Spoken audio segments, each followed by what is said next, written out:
selamat pagi. Hari ini kita akan membahas peran hutan dalam pengendalian daur hidrologi. Sebelum mulai, saya ucapkan Assalamualaikum warahmatullahi wabarakatuh dan salam sejahtera. Capaian pembelajaran untuk sub mata kuliah ini adalah Masya mampu menganalisis serta memecahkan masalah yang terkait dengan keberadaan hutan, iklim, dan kondisi. Ya, Masya mampu menjelaskan siklus hidrologi dan hubungannya dengan. Ini gambaran umum, mungkin banyak di antara kalian yang tidak tahu berapa luas hutan di Lampung ya. Luas hutan di Lampung ini berdasarkan SK Menhutun 2000, tahun 2000, 1.004.735 hektar. Terdiri dari hutan konservasi, Taman Nasional, Waikambas, kemudian kawasan lindung, ada juga kawasan hutan produksi. Kita lihat luasnya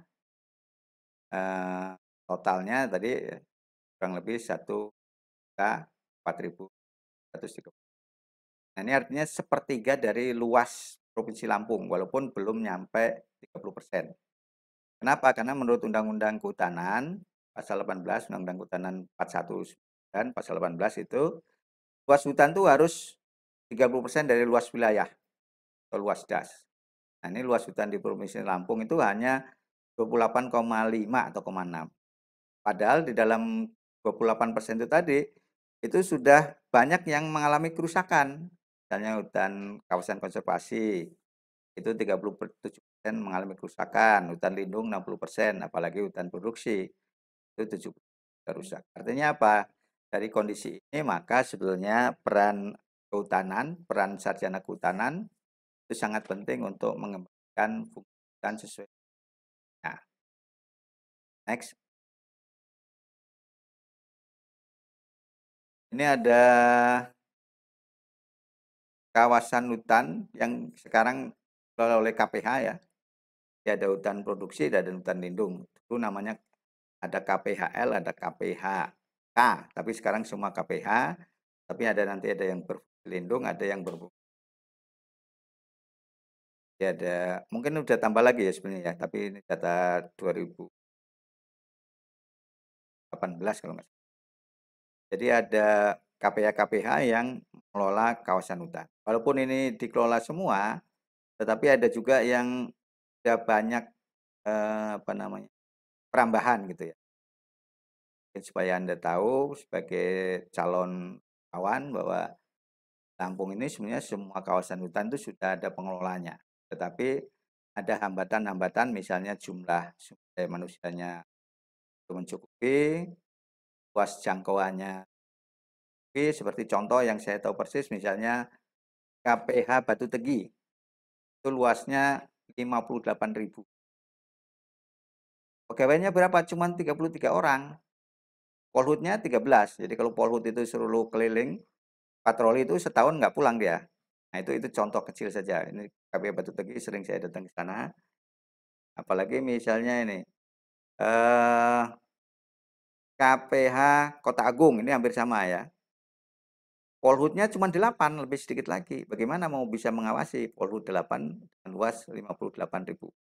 58.000 itu apa kira-kira bandingannya atau 56? Luas Bandar Lampung itu hanya 18.000. Berapa kali luas itu? Berarti ada kurang lebih 3 kali luas Bandar Lampung.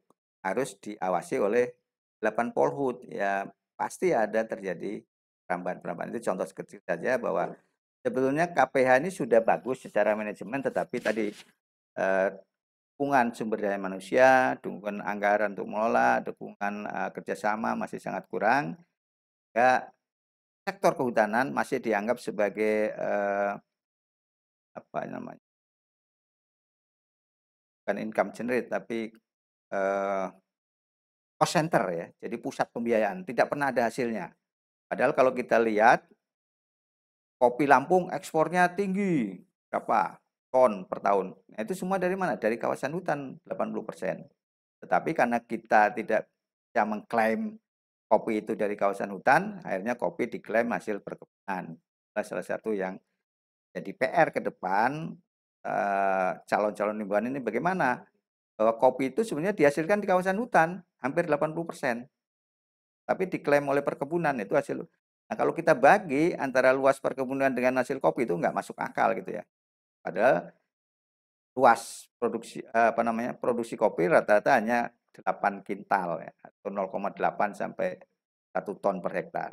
Kalau dibagi luas kawasan perkebunan saja yang di luar kawasan hutan ya itu nggak masuk akal gitu ya. Jadi mau tidak mau, diakui atau tidak, hampir 80% kopi dihasilkan oleh Lampung adalah dari kawasan hutan. Baik yang dikelola secara legal melalui perhutanan sosial dalam bentuk AKM maupun dari kegiatan lain gitu ya. Itulah yang menjadi PR sehingga dianggap hutan itu hanya menghabiskan anggaran, tidak pernah menghasilkan PAD gitu ya. Padahal salah satunya itu, belum nanti ada jasa wisata, ada air yang digunakan untuk irigasi, ada air yang digunakan untuk air minum dan lain sebagainya itu belum pernah dinilai. Nanti pada suatu saat jasa lingkungan hutan itu juga sangat penting sehingga orang kehutanan harus berbangga karena paling besar kontribusinya terhadap kehidupan manusia di Indonesia. Belum kita hitung oksigen yang dihasilkan kawasan hutan, belum kita hitung berapa CO2 yang diserap dari aktivitas lalu lintas oleh hutan. Nah, itu semua harus bisa ditunjukkan secara ilmiah sehingga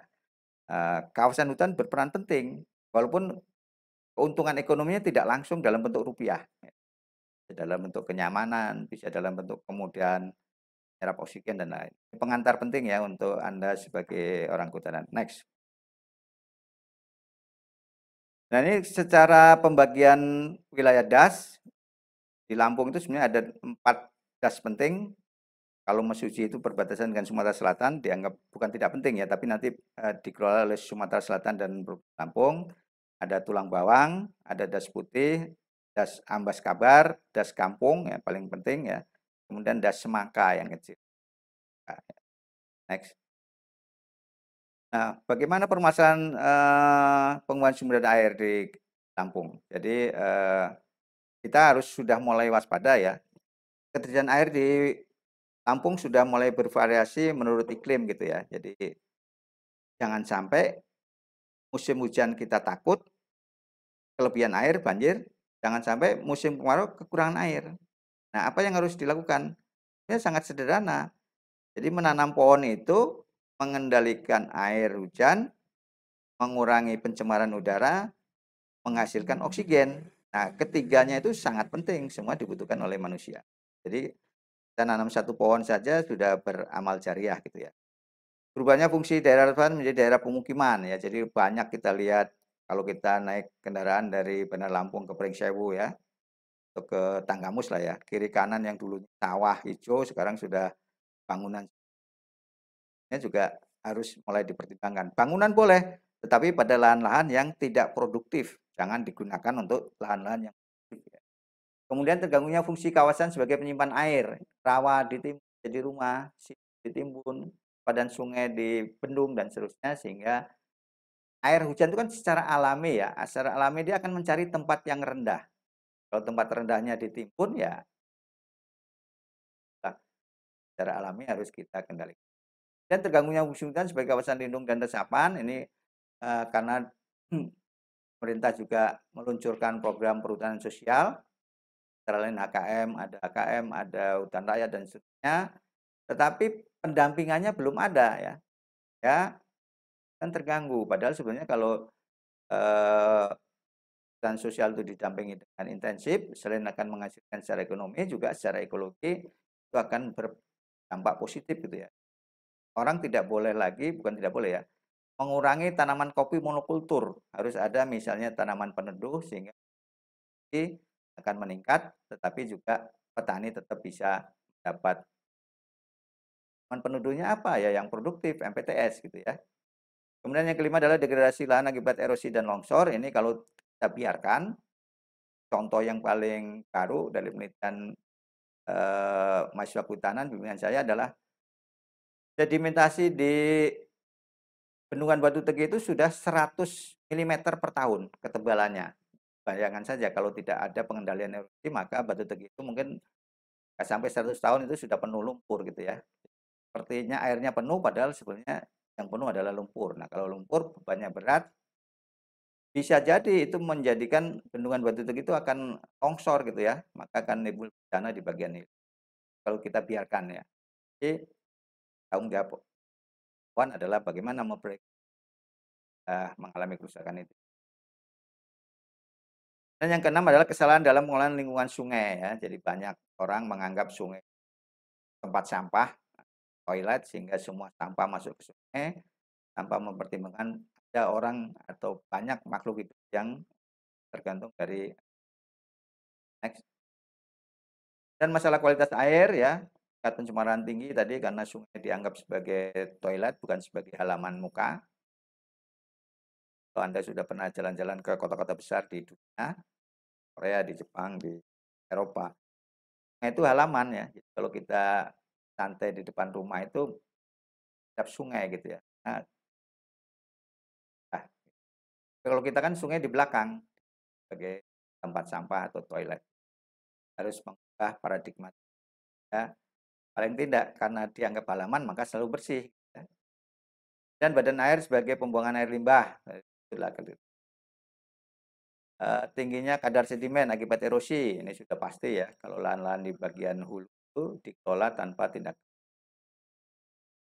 Dan untuk daerah pantai tentunya adalah intrusi air laut akibat dari pengambilan air tanah yang berlebihan sehingga akuifer-akuifer itu digantikan oleh air laut. Akibatnya apa ya? Tentunya lintas air yang kita manfaatkan semakin dan tidak untuk. Yang ketiga adalah masalah kependudukan, jumlah penduduk meningkat. Bandar Lampung ini sekarang sudah 1.100.000 penduduk. Luasnya padahal tetap 18.000. Dulu di Gedung Meneng ini nggak ada mall itu, waktu tahun saya kuliah mungkin. Bahkan jalannya masih satu jalur gitu ya, nggak ada kiri kanan. Sekarang masih banyak pohon bambu, sekarang sudah hampir semuanya lahan permanen ya. Tumbuhnya pusat pemukiman, penggunaan air yang boros, domestik, irigasi, industri, dan seterusnya. Kemudian pendidikan lingkungan yang belum diterapkan kecuali di beberapa perguruan tinggi ya. Dan perilaku membuang sampah ke badan sungai, penggunaan air melebihi daya dukung, dan sanitasi yang masih masalah sosial yang harus di kota besar biasanya itu. Kalau pemerintah tidak bisa menyediakan air minum, masyarakat berusaha sendiri buat sumur bor yang tidak terkendali. Akibatnya apa ya? Next. Dan yang keempat adalah masalah kelembagaan, ya, kurangnya koordinasi antara pengguna air domestik, airan, irigasi, dan pertambangan serta industri. Contoh yang paling baru itu di Kota Selatan, sudah mulai timbul konflik antara pengguna air irigasi dan petani atau petani padi sawah dengan perikanan ya. Di sana ada perikanan air deras yang airnya diambil dari saluran irigasi. Akibatnya apa? Selalu terjadi konflik, bahkan terjadi tindakan pidana ya. Sudah ada berapa terjadi kekerasan di situ. Yang satu memang jatahnya irigasi, yang satu menganggap air itu milik umum sehingga diambil oleh perikanan dan terjadilah konflik yang.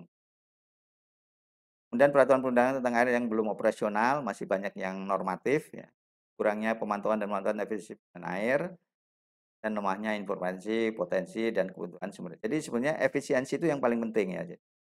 Kalau di negara-negara maju itu kan kalau kita mandi itu nggak sembarangan ya. Apalagi kalau misalnya kita mahasiswa gitu ya. Mandi di tempat umum itu pakai koin ya. Koin itu 100 yen apa berapa itu. Itu hanya untuk 30 menit. Jadi mandi nggak bisa lama-lama. Airnya juga terbatas. Kalau lagi nyampo koinnya habis, ya sudah kita keluar rambutnya masih ada busanya gitu ya. Jadi itu salah satu efisiensi.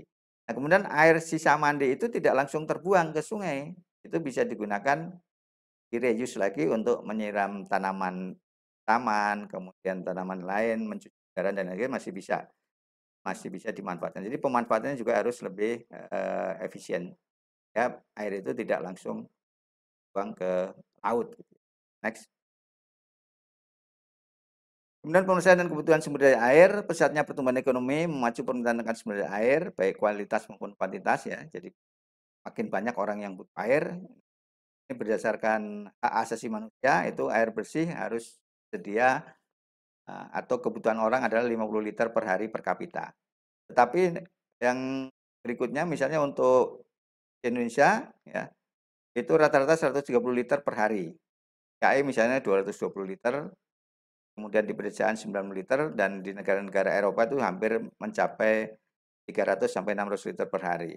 Dan akan naik menjadi 500 sampai 1000 liter per kapita secara tidak langsung, kan 2000 26.001 per hari ya, liter per hari 2.600, jadi cukup tinggi sebetulnya. Itu tidak hanya untuk mandi ya, ada untuk kalau kita kita punya kendaraan, kita mencuci kendaraan, mencuci pakaian, kemudian pel rumah dan lain sebagainya. Per orang kalau kita hitung harusnya kurang lebih 200. Tapi kalau di Indonesia di pedesaan cukup 200 liter per hari sudah. Next.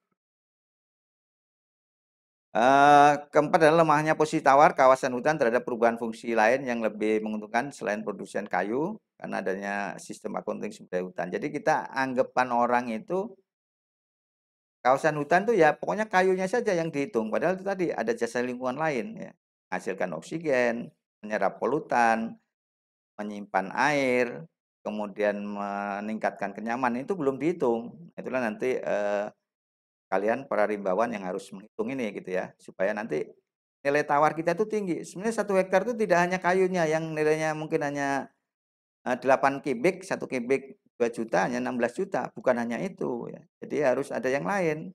Berapa kita hitung oksigen yang dihasilkan per hektar? Berapa kita hitung CO2 yang diserap sebagai polutan per hektar? Berapa yang kita hitung air yang dihasilkan per hektar? Itu harus dimunculkan sehingga nanti kita punya bargaining position yang lebih tinggi dibandingkan hanya sebagai produsen kayu. Kemudian hasil penelitian juga bahwa nilai intangible hutan lindung utamanya sebagai penyedia air mempunyai nilai ekonomi 6 kali lebih besar dari nilai kayu. Jadi ini hasil penelitian di hutan lindung, nilai air intangible-nya itu, nilai intangible, nilai tidak langsungnya itu 6 kali dari nilai kayunya. Belum nanti nilai ekowisata dan lain sebagainya yang harus kita munculkan. Ya, munculnya isu-isu keberadaan hutan pinus dan berjenis yang lain mengakibatkan hilangnya sumber daya air. Ini contohnya di Jawa Tengah itu ada di Magelang, ya, jadi ada perhutani, tadinya menebang pinus gitu ya, utang terus setiap tahun. Nah sekarang pinusnya itu dijadikan spot foto, malah untung gitu ya, nggak pernah nebang malah untung, kan jadi sebenarnya jasa lingkungan itu yang dijual, bukan dari kayunya. Kalau jual kayunya dia rugi terus karena dicuri alasan dan lain sebagainya. Tapi begitu dia menjual jasa lingkungan dalam bentuk spot foto, keindahan alam, dia ada keuntungannya. Jadi tidak harus menebang mendapatkan keuntungan. Kemudian jumlah penduduk di bumi yang semakin meningkat itu sudah pasti, tetapi perlu ada pengendalian. Next. Nah ini teori hidrologi secara umum ini startnya kalau kita mulai dari laut, ya tentunya ada radiasi matahari, kemudian ada penguapan, uap air menjadi awan, awan menjadi hujan, hujan jatuh namanya presipitasi, presipitasi ada yang tertampung tajuk namanya intersepsi, dan ada yang mengalir di permukaan tanah disebut aliran permukaan, ada yang meresap kita sebut filtrasi, filtrasi berlanjut menjadi perkolasi, perkolasi berlanjut menjadi simpanan air tanah atau groundwater, dan nanti akan juga muncul di sungai dalam bentuk base flow, terutama pada saat tidak ada hujan. Nanti dari sungai ya kembali ke laut. Jadi itulah kita kira siklus hidrologi secara tanah. Next. Nah ini kalau secara grafis digambarkan seperti ini. Jadi ada penguapan dari permukaan air laut, penguapan dari danau, dari sungai ke udara, membentuk awan, awan jatuh dalam bentuk presipitasi, kemudian itu tadi ada yang menjadi perkolasi dan seterusnya. Ini hanya memperjelas tadi. Next. Nah ini causal loop atau siklus tertutup ya, pengendalian daur hidrologi secara teknik biologi. Yang paling harus diperhatikan adalah bagaimana kita mengurangi erosi, juga mengurangi sedimentasi, kemudian dari situlah nanti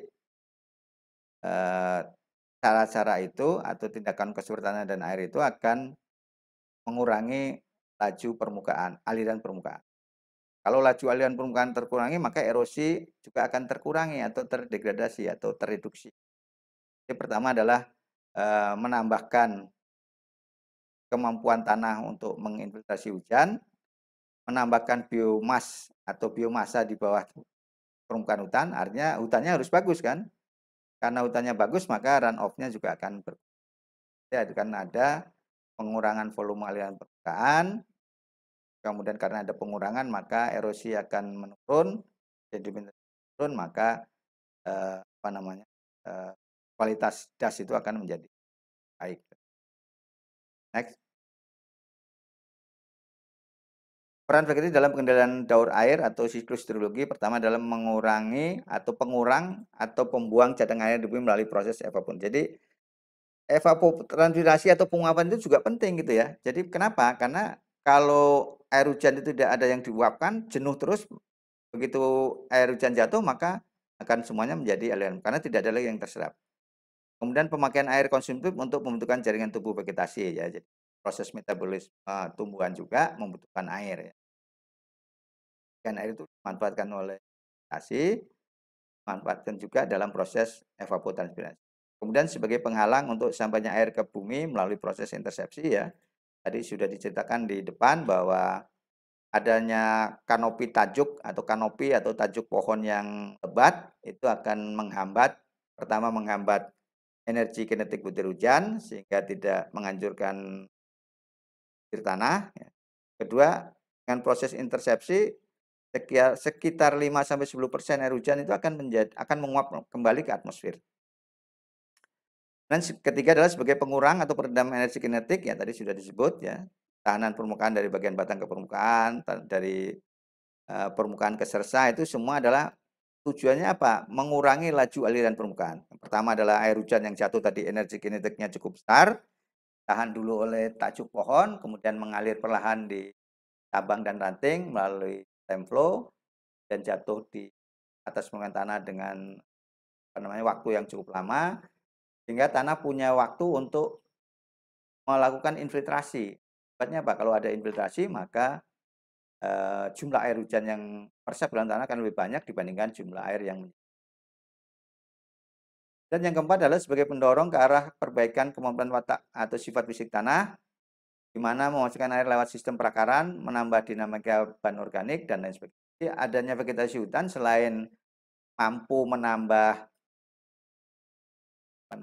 intensitas infiltrasi, juga akan menambah seresah di atas permukaan tanah. Adanya seresah, adanya dekomposer akan mampu mensuburkan tanah dan dengan sendirinya juga akan meningkatkan kesuburan tanah. Dan yang kelima paling penting adalah peran hutan sebagai blanket ya, selimut bumi. Karena kita tahu kalau kita bandingkan antara di daerah Timur Tengah sana ya, suhu siang hari itu bisa 45 derajat, suhu malam hari bisa bawah 20. Isinya dong. Nah, kalau di daerah tropis karena adanya vegetasi yang cukup lebat, maka suhu siang hari mungkin hanya 32. Nah, suhu malam hari mungkin hanya 20, tidak terlalu dingin. Itulah, maka adanya vegetasi hutan kita yang di daerah tropis ini bisa nyaman ya. Enggak takut kedinginan gitu ya. Modal sarung saja sudah bisa hidup kita di daerah tropis. Kenapa? Karena tadi perbedaan suhu siang dan malam tidak ekstrim gitu ya. Tapi kalau misalnya Anda di sana Timur Tengah, di Eropa beberapa tempat pada saat musim panas tuh suhunya bisa 45 derajat. Seperti air setengah matang lah ya. Gitu ya. Kalau malam dingin sekali, kurang dari 20 derajat, mungkin hampir 15. Kalau kita tidak banyak pasi, tidak aktif, maka akan sulit. Nah, ini kita sebut sebagai neraca air ya. Neraca air itu adalah katakan misalnya air itu ada 100, kemana saja dia perginya sehingga totalnya 100. Nah, di sini air itu dilambangkan oleh curah hujan yang jatuh atau presipitasi, ada true fall ya, kemudian ada stem flow, ada infiltrasi dan ada direct runoff. Nah, kemudian evaporasinya berapa? Nah, itu adalah totalnya itu harus sama gitu ya. Jadi antara yang kolom pertama kurangi kolom TF ditambah SF ditambah IL ditambah DRO ditambah evaporasi itu harus sama totalnya. Itulah kita sebut sebagai neraca air atau water balance. Harus ini. Jadi jumlah air yang jatuh kemana saja itu bisa kita lacak gitu ya. Jadi true fall berapa, menjadi berapa, jadi infiltrasi berapa, menjadi aliran berapa, dan yang menguap berapa, itu bisa kita lacak. Nah, kalau kita ada defisit ya, misalnya bulan bulan kering, di Agustus itu terjadi defisit, atau defisitnya itu lebih lama, apa yang harus dilakukan? Tentunya dengan memperbaiki kondisi tutupan vegetasi. Dengan tutupan vegetasi yang baik, maka simpanan air itu akan juga bertambah di dalam tanah. Ya, kita bisa meningkatkan apa namanya base flow atau laju aliran sungai pada saat tidak ada hujan, misalnya mulai dari Agustus sampai September itu tetap mengalir. Kenapa? Karena kita menyimpan air pada saat musim hujan. Kemudian ini hampir sama, tapi ini di lain tempat ya. Kita lihat yang di warna biru adalah evapotranspirasinya ya. Kita lihat misalnya pada saat Juli itu penguapannya besar, tapi curah hujannya kecil, hanya 0. Berarti kan terjadi defisit itu. Eh, ini berapa itu? Ada simpanan, ada defisit. Defisit itu yang harus kita atasi. Gitu. Penguapannya tinggi, tidak ada hujan, airnya kan negatif. Negatif itu artinya apa? Tanahnya semakin kering. Kalau tanahnya kering atau apa namanya kelembabannya berkurang, maka akan menyebabkan ganggu pertumbuhan tanaman tentunya. Next. Kemudian peran vegetasi dalam pengendalian daun air, sifat pertumbuhan yang dinamik, tergantung pada waktu dan musim. Nilai perannya juga ditentukan oleh struktur hutan, luas, komposisi jenis, dan keadaan pertumbuhan, serta letaknya. Nilai peran untuk keadaan lokasi hutan tentu juga dibatasi oleh iklim. Nah, ini saya terangkan begini. Jadi,